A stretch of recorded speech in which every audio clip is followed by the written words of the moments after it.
رب دسے، اللہ اللہ بولنے سے رب دسے، اور اللہ اللہ بولنا آتا کسے؟ سب کو چھوڑ کر رب کو دیکھ، سب کو چھوڑ کر رب کو دیکھ، رب کی نظر سے سب کو دیکھ۔ چلنے والے کو ایک قدم راستہ، چلنے والے کو ایک قدم راستہ، پیر کامل ملے تو رب اب دستا۔ درویش کی نصیحت ہے کہ تیرا سینہ، درویش کی نصیحت ہے کہ تیرا سینہ کمال حق سے بڑھ کر عامل قرآن بن جانا۔ گر نہ جائے میری قسمت میں مدینہ جا کر، گر نہ جائے میری قسمت میں مدینہ جا کر، یہ اے خدا کیا کروں تیری جنت لے کر۔ مگر حضور کو حدیث ہے، کل آپ نے چند ایک باتیں حضور درویش بابا رحمۃ اللہ علیہ کے حوالے سے سماعت کیا تھا کہ 11 سال آپ نے اپنے پیر کامل کی در پر جو ہے علم دین اور علم حقیقت، علم معرفت، بہت ساری چیزیں آپ نے حاصل کی۔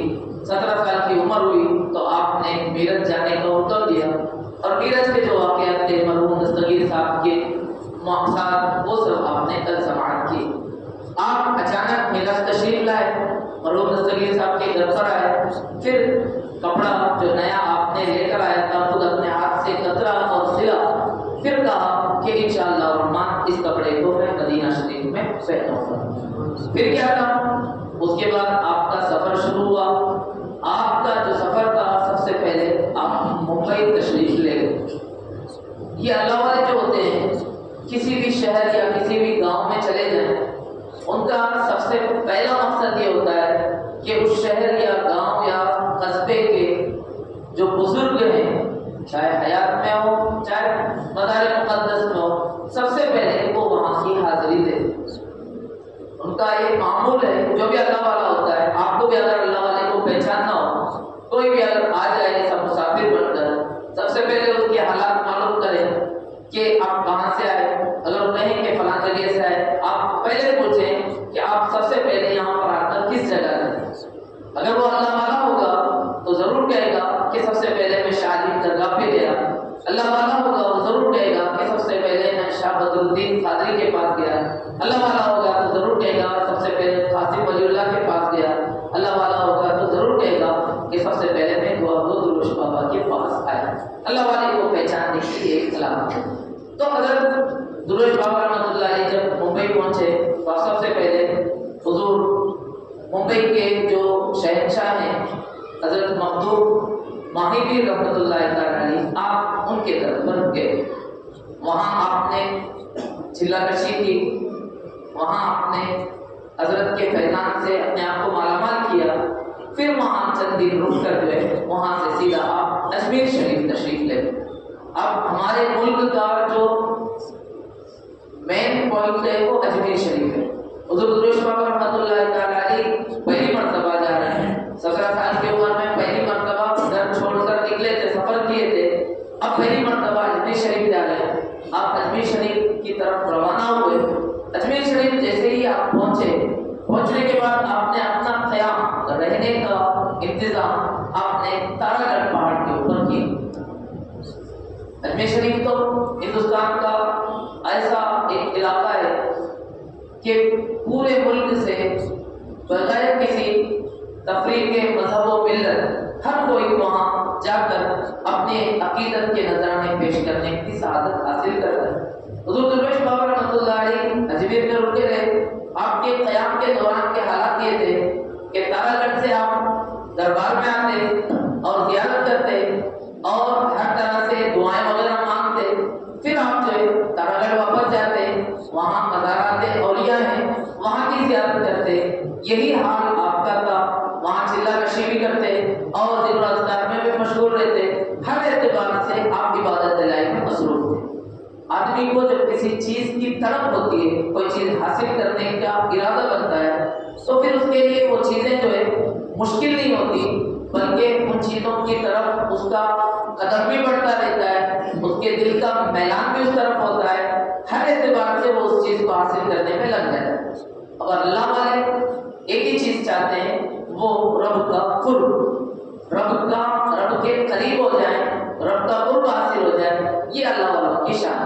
ہم کیا ہے دنیا چاہتے ہیں، دنیا کی حاصل کرنے کے لیے ہم بہت سارے دوڑ دھوپ کرتے ہیں اور پاتے بھی ہیں، مگر اللہ والوں کی شان الگ ہے، دنیا ان کے ٹھوکر میں رہتی ہے اور دنیا کو وہ اپنے پیر سے ٹھوکر مارے ہوئے رہتے ہیں، وہ صرف اور صرف ان کا مقصد ہوتا ہے اللہ ان سے راضی ہو جائے، اللہ ان کے قریب ہو جائے۔ حدیث قدسی بھی ہے کہ اللہ تبارک و تعالیٰ جب بندہ جب اللہ کے قریب ہو جاتا ہے تو پھر حالات ایسے بنتے ہیں کہ اللہ تبارک و تعالیٰ اس کا ہاتھ بن جاتا ہے جس سے وہ پکڑتا ہے، پیر بن جاتا ہے جس سے وہ چلتا ہے، اور اس کی زبان بن جاتا ہے جس سے وہ بولتا ہے۔ حدیث قدسی خود رب نے یہ ارشاد فرمایا آقا کی زبان سے۔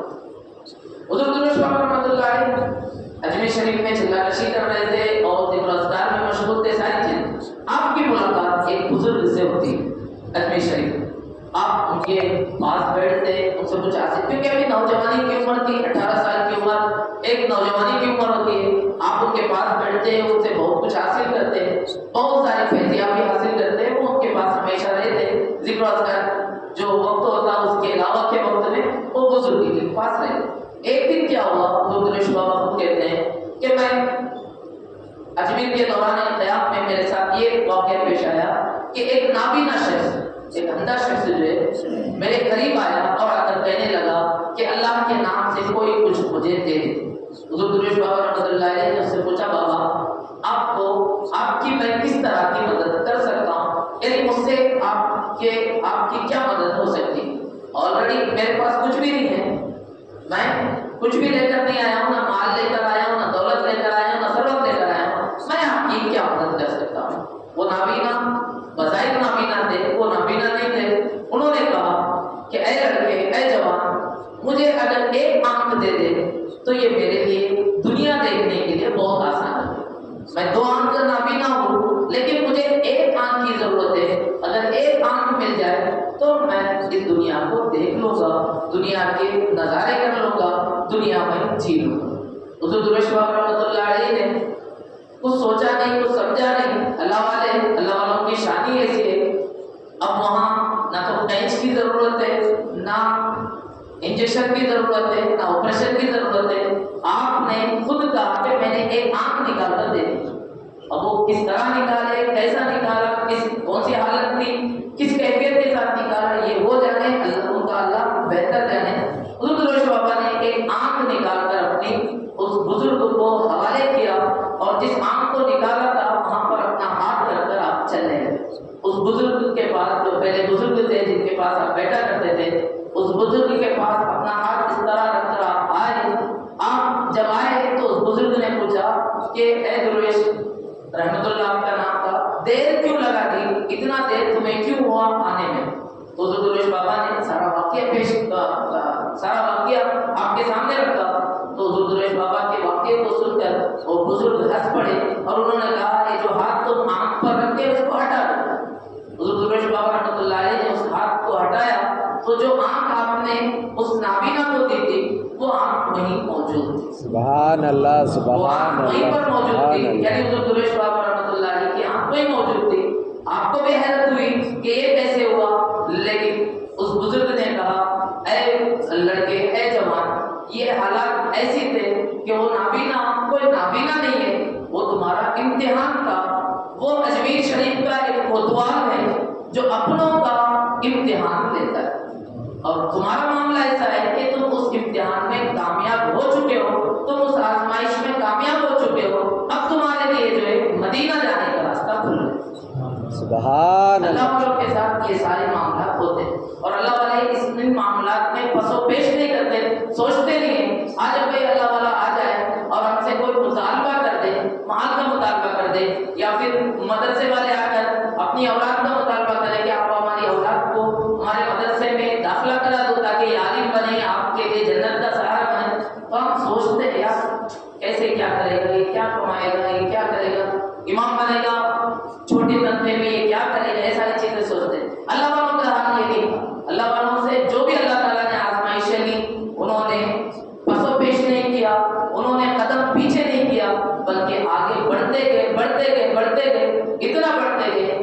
کہ آج پوری دنیا ان اللہ والوں کو یاد کرتی ہے۔ بے شک، بے شک۔ حضرت ابراہیم علیہ السلام کو بھی دیکھیں، حضرت انبیاء علیہ السلام کی جماعت کو بھی دیکھ لیں، ان کے ساتھ کیسی کیسی آزمائشیں آئیں، کیسے کیسے اللہ تبارک و تعالیٰ کی طرف سے امتحانات آئے، لیکن وہ ثابت قدم رہے۔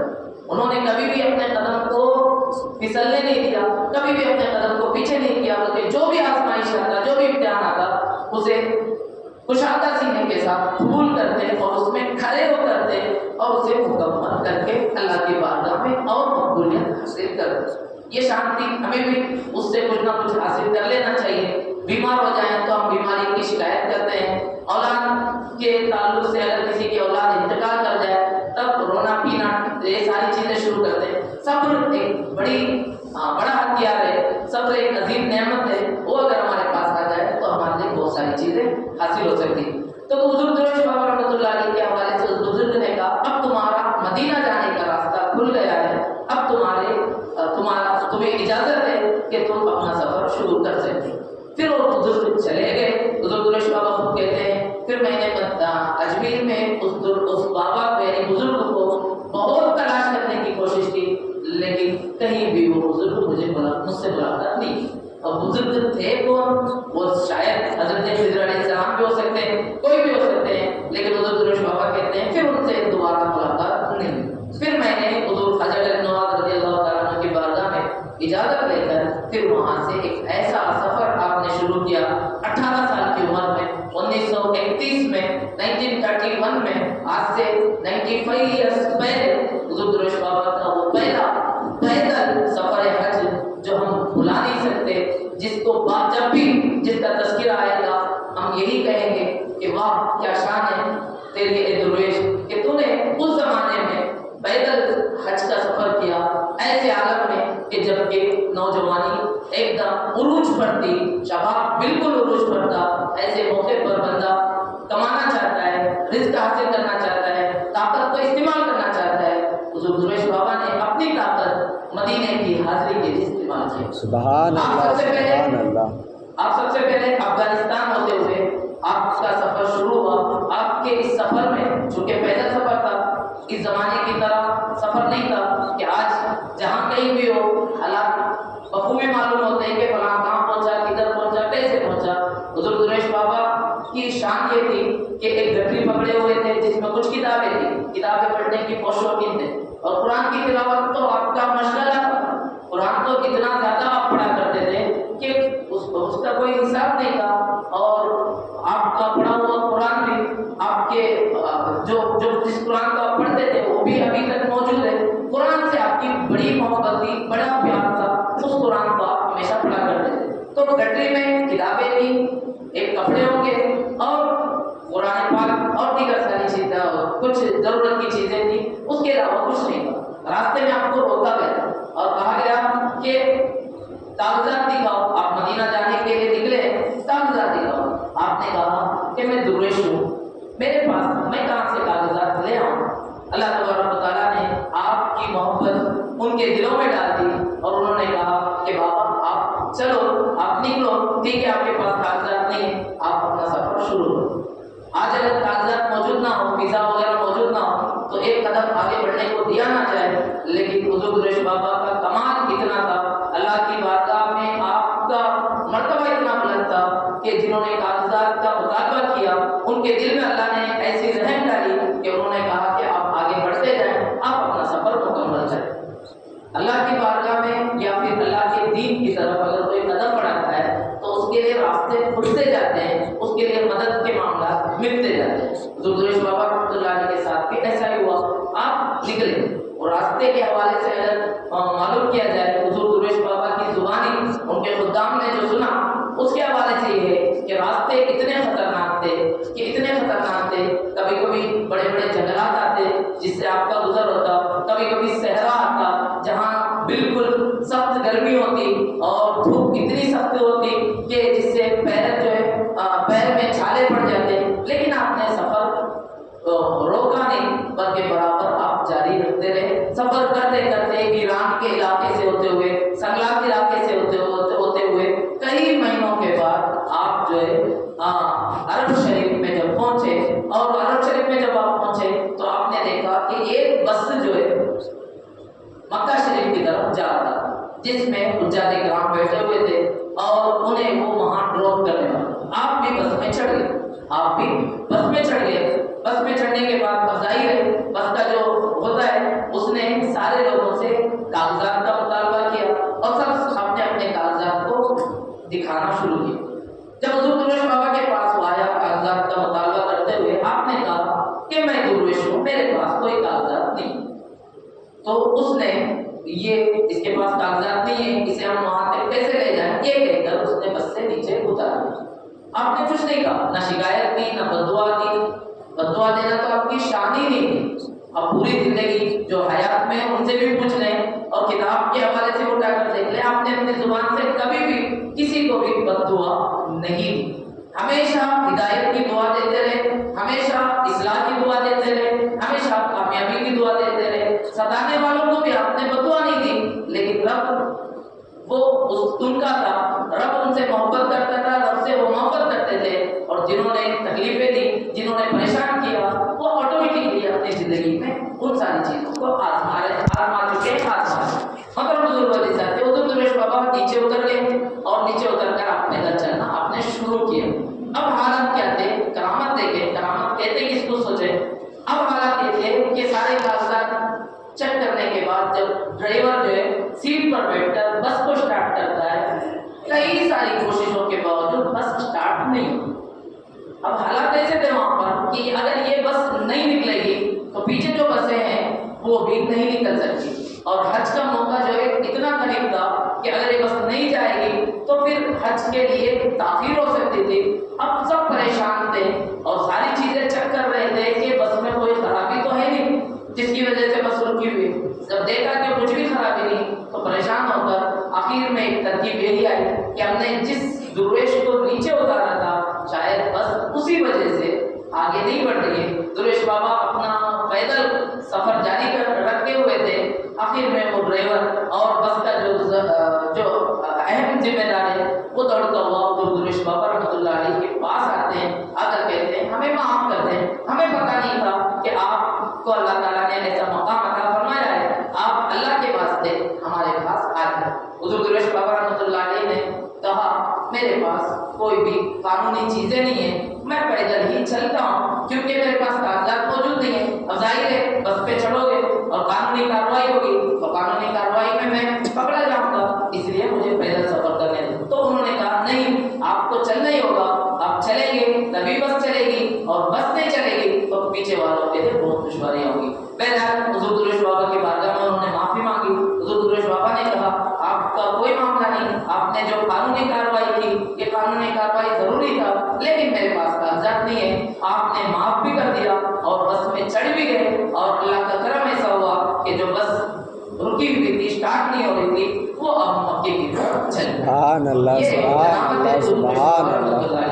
آپ مکہ پہنچے, پھر معاملات کیا ہوئے, حج کے معاملات ہوئے, ساری چیزیں ہوئے. آپ نے مکہ میں 1 سال گزارا. سبحان اللہ, 1 سال آپ مکہ میں رہے, پورا 1 سال مکے میں رہ کر اللہ کی عبادت, ریاضت اور اللہ کی بارگاہ کا قرب, یہ ساری چیزیں آپ نے حاصل کی. 1 سال تک آپ مکے میں رہے. پھر اس کے بعد مکے سے آپ مدینہ شریف کی طرف نکلے. مدینہ شریف میں بھی 1 سال کا عرصہ آپ نے گزارا. جس سے محبت کرتے تھے, جو آپ کے نانا تھے, جو جد امجد تھے, جد اعلیٰ تھے, آپ ان کی بارگاہ میں جا کر آپ ظاہر ہے ایک عاشق صادق جب اپنے جس سے عشق کرتے ہیں ان کے پاس پہنچتا ہے تو اس کی کیفیت بدل جاتی ہے, اس کی کیفیت بدل جاتی ہے. حضور درویش بابا رحمۃ اللہ علیہ کا حال بھی یہی تھا. آپ نے پورا 1 سال جو ہے مدینہ شریف میں گزارا. اب اس دوران کیا ہوا کیا نہیں ہوا, اللہ کے پیارے نبی صلی اللہ علیہ وسلم کی طرف سے کیا انعامات ملے اور آقا دو جہاں صلی اللہ علیہ وسلم کی نظر کرم کتنی بار ہوئی, یہ ساری چیزیں تذکرے میں نہیں ہیں. لیکن ہم اپنی عقلوں سے, یہ اپنے تصور سے یہ سوچ سکتے ہیں کہ 1 سال میں اللہ کے پیارے نبی نے آپ کو بہت سارا نوازا. آپ کتنے خوش نصیب ہیں, آپ کی خوش نصیبی کو میں ہمیشہ یاد کرتا ہوں. آپ کتنے خوش نصیب ہیں کہ پوری دنیا کا سفر کرنے والا ایک درویش آپ کے اس جگہ کو پسند کر کے آپ کی اس مٹی میں آرام کر رہا ہے. یہ آپ کی سب سے بڑی خوش نصیبی ہے. میں بھی اپنے طور پر بڑا خوش نصیب ہوں کہ میں آپ کی خدمت کر رہا ہوں اور انہوں نے بلایا اور ان کے آستانے پر چیزیں چل رہی بے ہیں. شک. اللہ کا کرم ہے، آپ بڑے خوش نصیب. آپ کی خوش نصیبی پورے اہل شہر شیوموگا میں کسی اور کی نہیں ہو سکتی جتنا کلارک پیٹ کے مسلمانوں کی خوش بختی ہے. آپ اس کی قدر کریں، اس کی اہمیت کو جانیں.